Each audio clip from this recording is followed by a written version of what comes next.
Hello my friends, you're welcome to my YouTube channel. So today we're going to be talking about the reasons why I decided to come to Canada. Well, there are so many reasons why I chose Canada as my destination. Actually, I started with so many other countries. I didn't just decide to come to Canada. I had like up to 4 countries in mind, and if you watch my stories, I told you one or two of them there. The countries that I had in mind when the issue of coming to abroad crossed my mind was Canada, UK. In fact, UK was number one. Canada, UK, Sweden, Estonia, and Australia. These were the 5 countries that I had in mind. So I actually browsed about them. But the thing is that there are so many beautiful countries out there, honestly.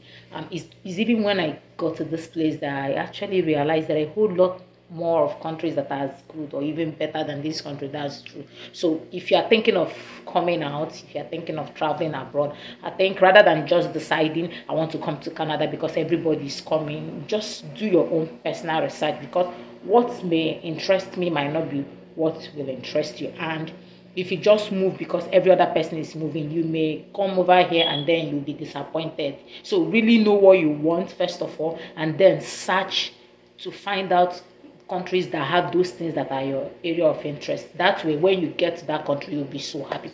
I'm going to be listing out some of the things that I had in mind when I was coming, and I'm going to tell you whether it actually met my expectation, whether what I had in mind was actually what I'm noticing, or I'm a little bit disappointed. So we're going to be talking about it. So please grab your popcorn, sit down, and listen to what I have to say. Number one is job opportunity. People will talk something like, just start coming.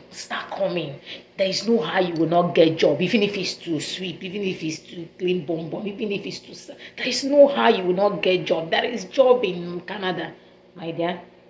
It is not true. Even this, in fact, I'm even thinking this announcement that was made by Macmillan some months ago about care job and all of that, and everybody's hustling at home. And even if it's care job, I'm telling you, there are a whole lot of people that are here that are still looking for a job. So, and if there are many people that are here and they've not gotten that same job that you are scouting from abroad, I wonder how that is going to happen. But I'm not trying to say it doesn't happen. It does. But I'm trying to say the way they make it look like job availability is so high here. It is not what it is. Majority of people here are not working. That is the truth. And that is why I also want to say this. If you have really made up your mind to come over to this place, you really need to have 1 or 2 handworks. Truly, yes. You must learn some skills like making hair, barbing hair, knowing how to stitch clothes. Stitch clothes, you think it doesn't give money. Once you come here, you can make 1 or 2 research. I'm telling you, if you know how to sew, that's why there are some things you really need to learn. Not necessarily because you want to use it to make money. Maybe at the time you're learning it, you may not even know how useful it's going to be for you until when you come to this place. So it's good you learn handwork if you're thinking of coming here, so that when you come and you don't see job, these could be the ones you can fall on. Just be doing it here and there, depending on when you're able to get that your dream job. And when I mean that your dream job, don't be too expectant. Like, okay, let's say for instance, that's an optometrist. When I come here, I will just take one walk from optometry. I will just look for one optical shop or one eye clinic and start working. It doesn't really work that way, particularly if you're a professional. You must have to undergo some professional exams and all of that, and gradually you transition. So that is why you really need to know all these things, because if not, you'll be so disappointed as if you are not well prepared, if you are not well informed. When you come here, if you are not careful, you begin to ask yourself questions like, hey, what did bring me here? Am I sure I made the right decisions? Do you understand? So that is just it. We have just talked about job availability. It's not as available as we think over there in Nigeria. There is no job. I'm telling you, there is no job. It's not that you will not get, but it's not so available the way people think about it. Just come. I am telling you, I'm a witness. Some people just come. Eventually you will get it. And people make you feel like, wow, how make you just be thinking something else, and when you come here you discover it's not like that. So that is it. I had that impression of like there is job. I'm trying to tell you there is no job. So most times it's those skills that you've learned are the things that might sustain you depending on when you're able to get a job. Number two is high quality of life. Well, if I compare it to where I am coming from, I will say 100% yes. High quality of life. High quality of life. High quality of life. I don't know in what ramification you want to talk about it. High quality of life. I'm staying in a small city, and in this province where I am, with the way I'm so happy with the province, I begin to like compare it with cities like maybe Ontario, Toronto. Like if this place could be this beautiful, how much more will those areas be? So in terms of you know beautiful environments and all of that, it is actually a good place. Honestly, it's a place that when you're just looking at the environment, your mind will just be coming down. Okay, so that's just it. Number three is religious freedom. Yes, I think that is true. Although I've not stayed long here, but because of the diverse nature of this country, you are free. There is no you're a Christian, you're a Muslim, you're an atheist, you are free to worship whatever you want to worship. Nobody is disturbing you. It's not like other countries where you are kind of careful. No, no, no, no, no. And nobody cares to know your religion. That is not what they talk about here. Nobody has that kind of time here. People are very, very focused here. So yes, in terms of religious freedom, yes, yes, yes, yes. Another thing again is security. I would say 100% yes. This is a place where if you are sleeping, snore. Doesn't snore very, very well because nothing is happening. Everywhere is so calm. You can actually walk about in the night. I'm not saying walking about in the night is good though, but I can guarantee you some level of safety. And it's true. You will say, for how long have I stayed here? So why am I talking about these things? But then when you listen, I try to interact with people. When you listen to what people have to say, you will actually be able to draw some inferences from that. So I think security wise, the here is top notch. Honestly, to tell you the truth, since I came here, I've never seen a policeman. I've not seen any form of military on the road. I don't know those in Canada that may be watching this place, or those that have been to Canada and all of that. Maybe you may say something regarding this. I've never seen a police person on the road. I have never seen. In fact, I'll be like, is it that they are not in existence? It's not like in our country whereby every point we see security. But that is not to say it's bad though, because have seen security on the road also give you that consciousness, that kind of comfort that at least there is some kind of military around you. So if anything happens, somebody is there to rescue you. But I have not seen one here. But yet this place is very, very secured. Let me also talk more about that. There was a day in the class someone forgot her umbrella or something like that. She was like, hey God, I forgot my umbrella. Oh, okay, maybe I'll go and see you some other time. They said, where exactly did you leave it? They said, I think I left it in the class. They said, just don't bother about it. It will still be there for you. And honestly, true to that statement, that umbrella was there the next day. And so what I'm trying to say is that people hardly steal here. I'm not trying to say people don't steal. They steal, but the rate at which they steal is not that much here. This is a place that maybe you forget your watch on the road, you still come back and you find it there.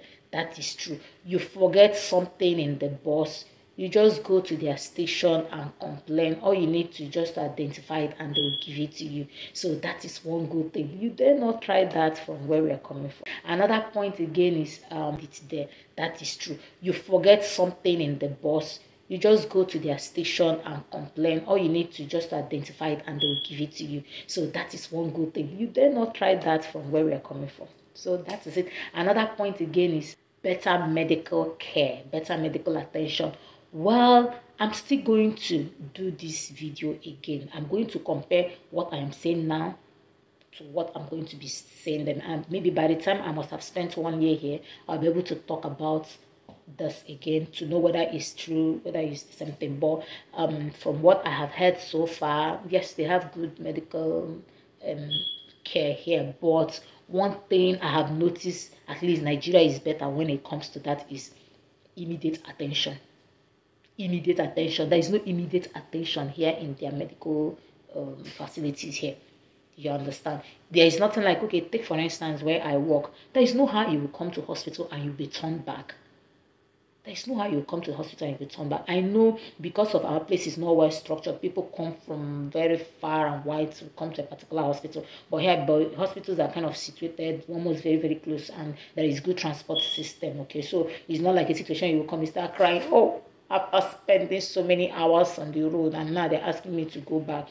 There's no such thing here. But the thing is that you can never come to hospital and you want to see a doctor and you see that doctor that day. It doesn't happen. They must give you an appointment for the next day. And even if your situation is like an emergency, they don't treat it as emergency. I'm telling you. Last Sunday we went to church, and a certain boy had a surgery and was thanking God, trying to tell us his journey and how God saved his life. One of the things he mentioned was that in spite of that his pain, that he was screaming, the mother was also screaming, and that he stayed for 10 hours before a doctor could attend to him. And immediately the doctor attended to him. The doctor just told him, "We're wheeling you into the theater immediately."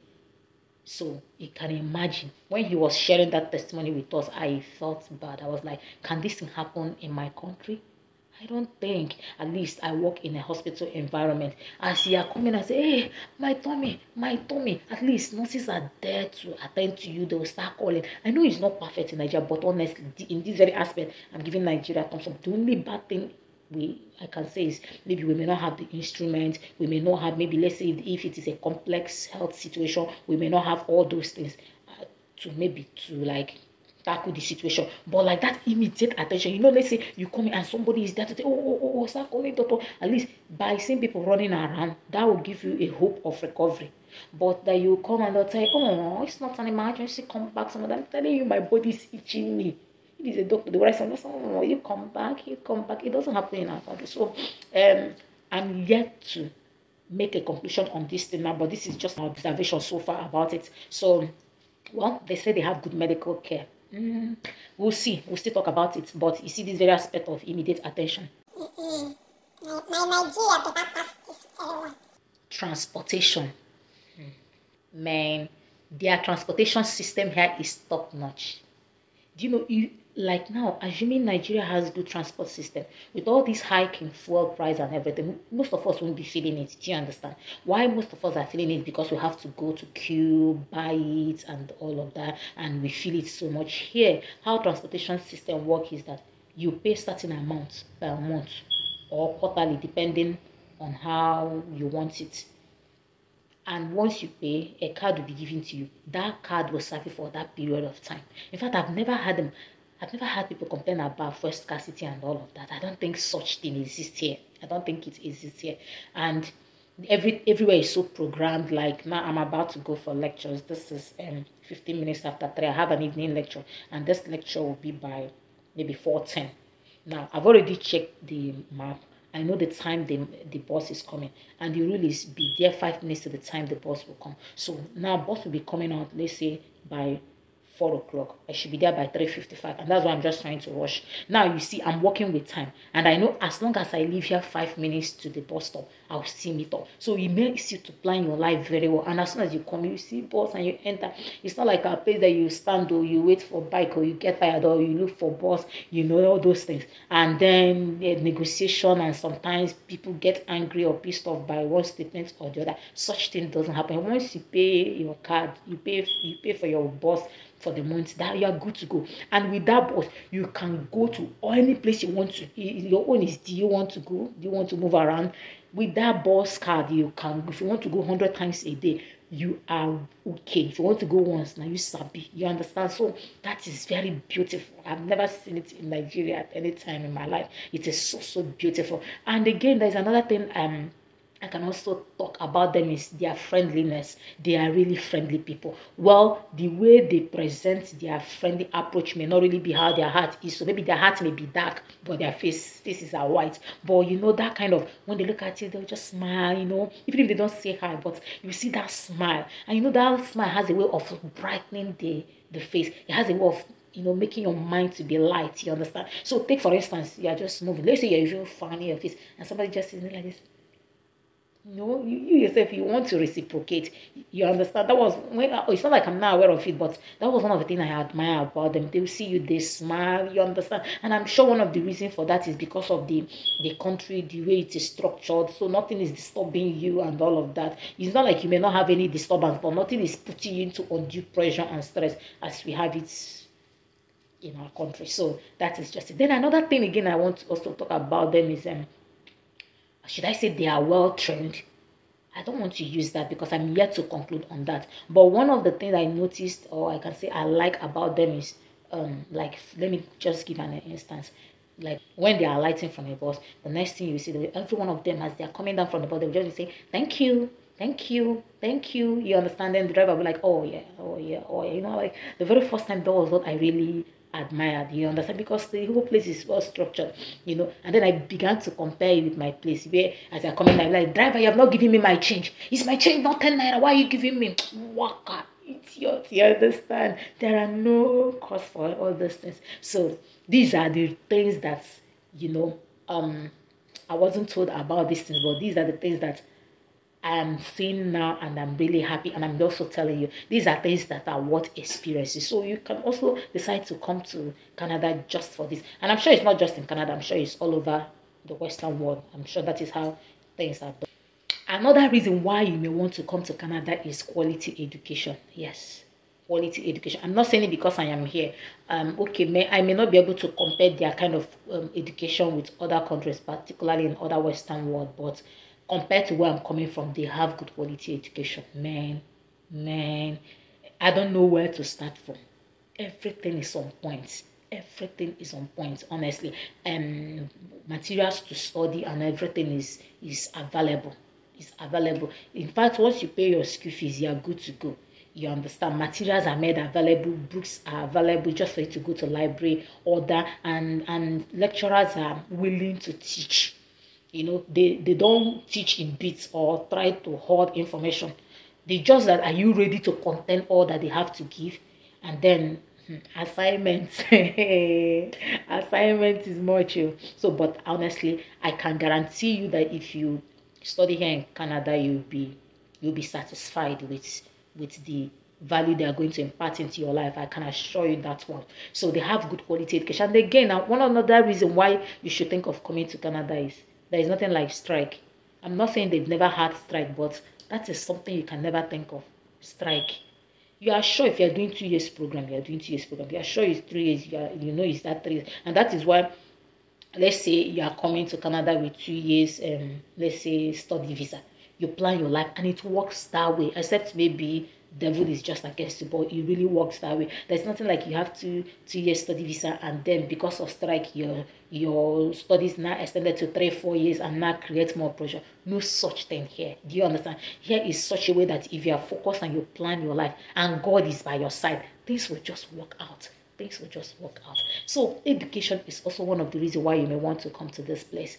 Another thing again, you can also talk about is utilities. Let me talk about light. I have stayed 1 month here in Canada. Light has never blinked.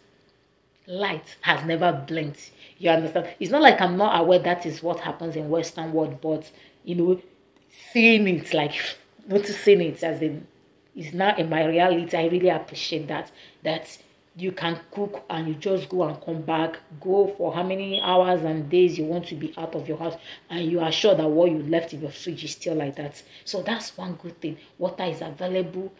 This basic necessity of life is really available. It's available to the rich, it's available to the poor. There is no hierarchy, there is no segregation. You understand? You are living the next door. You will not even know who is rich and who is poor. That is the truth, because their life is such a way that as long as you're working and maybe your work is like a permanent work, you can get everything that even the rich person out there has. It's not for you to use your sense because you must pay. If you go and use credit card system and go and bite more than you can chew, now you said it, but at least basic necessity of life is available. Let me give you, for instance, one of the primary need of human being is food, shelter. Food, clothing, and shelter. I think these are the three basic needs of human being. And I think if we have these basic things in Nigeria, I'm sure many people won't be like wanting to travel out. Yeah, it was when I got here that I learned there is something called food bank. Honestly, maybe I may have known about it, but I didn't really know that is how it is here. Where the people that are not, but not for students, but like people that are not well equipped financially can go and have food, they will give you everything: fish, meat, rice, everything, and it is serviced monthly. So it's such that if you can come this month, next month you come, and all of that. If you are a low income earner, I mean, you can be able to still sustain your family with that. You understand? I learned they even give clothes. They may give you some check and ask you to go to a place and pick clothes and all of that. That is true, you know. And I remembered issues of palliative in our home country and the way things are going. So these are the reasons why you may want to come to Canada. It is what sacrificing for. You can sacrifice for it. Like if you want to come and you have the means, please just do and come. One of the reasons why I came was quality education, better life. Better life. You pay and you see what you have paid for. I've never seen pothole. I am not lying. I've never seen pothole. There are a few places where I noticed constructors are on the road. Like maybe if there's a little patch, they're already there walking, you know that walking like 247, they are walking. Another reason why I chose Canada was easy PR. You know, this is a place whereby you can come through studies, and after your studies you get postgraduate work permit, and if you're able to meet up with certain criteria, you can get your PR. That's the truth. Like in a space of 6-7 years, you can get your citizenship if God is by your side and you are doing what you're supposed to do. I don't think it happens like that in any other country. You can just leave a comment on the comment section. Let me know if there is any other place one can get that kind of easy access to PR. So these are the reasons why I chose Canada. So you can also make your research. I'm just trying to say, like, if you want to travel abroad, I think the first thing is I want to travel out. Then the second question should be, where should I go to? So don't just, I want to go to Canada because others are going to Canada. Do your own research. Find out best countries in the world, happiest country in the world. Now, depending on what you're targeting, places to get easier PR, places to get citizenship faster, like that, places that have job availability in that area of your specialty. You understand? Places to get good job in plumbing, depending on whatever it is. So these are the things you need to research, and then you narrow it down to the country you want. So another reason why you may want to choose Canada, that is if study is on your mind, is school fees are a bit cheap. I didn't say cheap, I say a bit. Now, how do I throw more light on that? Okay, let's say for instance, if a school, no matter how expensive the school you are looking at is, let's say for instance, you want to go to a school that is 18,000 Canadian dollars per section here, and then you also compare it to maybe a school that collects like 18,000 pounds, like say in UK. So when you wait, your mind be like, is this one not 18,000 Canadian dollar? This one is 18,000 pounds. Narrow it down, bring it down to our country. I'm sure pounds is almost 2,500. I don't know, but as at the time I left, it was like about 2,200. I don't know what it is now. US dollars is like 1,700 right now, right? Now Canadian dollar is like about 1.4. So you find out that which one will help you to like assemble the money quicker. It's Canada. So these are the things you may look like. So when they say Canada is really, really cheap, yeah, it is honestly. And also the conversion rate is a little bit fairer than other countries. Okay. Now, but again, Canada tuition fee is also cheap depending on where you are going to. If you are going to where light used to shine up, so the school fees is high. But if you want to go to a moderate place, you can be able to do that. That's if your mind is in it. Let me hear what you have to say concerning what I've said so far. These are the reasons why I came to Canada, and I've also tried to compare the notion I had concerning those things and the reality. So thank you for watching my video. Please subscribe to my channel if you have gained value from what I've said so far. Until I see you next time, bye.